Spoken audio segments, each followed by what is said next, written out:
Hi, my name is Katelyn Bay, and today I want to talk to you about my project looking at how listeners recognize whispered speech. So, first off, how do we recognize conversational speech? Well, as words unfold over time, there are moments when listeners don't know what word they're hearing. In order to combat this, we activate multiple words that share similar features.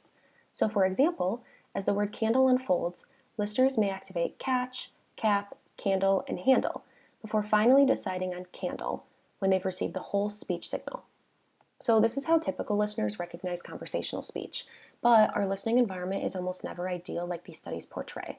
So, how do we recognize a common adverse listening situation like whispered speech?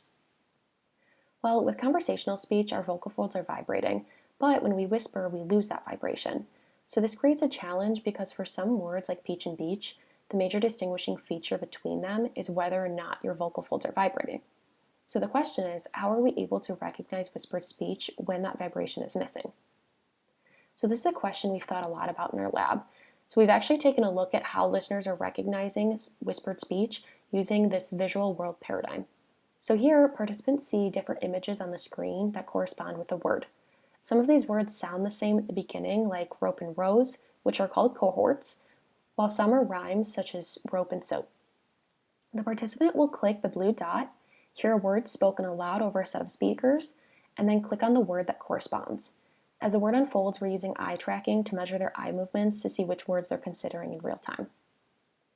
So looking at the previous research, I'm just going to orient you to these graphs really quick. So on the y-axis, we have the amount of activation for cohorts. So when they heard rope, how much are they activating rows? How much are they looking at it? On the x-axis, we have time as the word unfolds. So the orange line is whispered speech and the blue is conversational. So if the orange line is higher up than the blue, that means listeners look more at the whispered speech than conversational. So for cohorts, listeners showed less and later activation for whispered words in comparison to conversational ones. Now for the rhymes, we can clearly see that they're activating whispered speech much more than conversational and for a longer amount of time. So this suggests that they're waiting to recognize the words. But these results drove further questions. So in this study, they didn't control for the fact that some words may sound really similar because they only differ in voicing, such as peach and beach, whereas others are going to sound really different because they differ in many ways, so rope versus soap. Through my study, we worked to address this limitation. So for my study, we used the same visual world paradigm with a 4x2 design. So each trial had a pair of words following one of the conditions on the left, presented at either a conversational or whispered level. So for the cohorts, we have two types. The pairs either differ in vocal fold vibration or they don't have a voicing difference. Now the same goes for the rhymes. So the t in wet doesn't have vocal fold vibration, but the d in wet does. But for leash versus leech, sh and ch both have vocal folds off and differ only in the way that they're produced. So we have two possible outcomes for this study. So if the voicing condition shows an effect but non-voicing doesn't, then voicing is what's driving this effect. Now, if both conditions are showing the effect, there's other factors besides voicing driving this effect.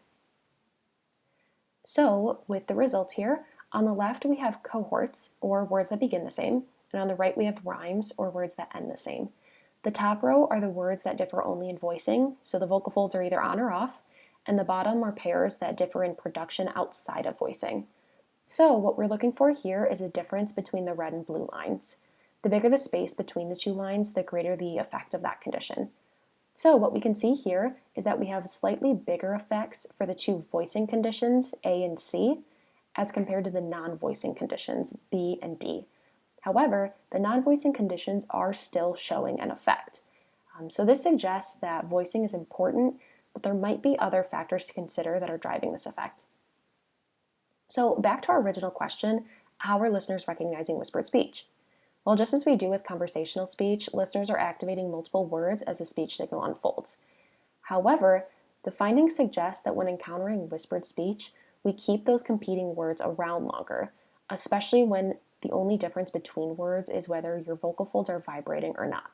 So future research will need to be done in order to further investigate these effects.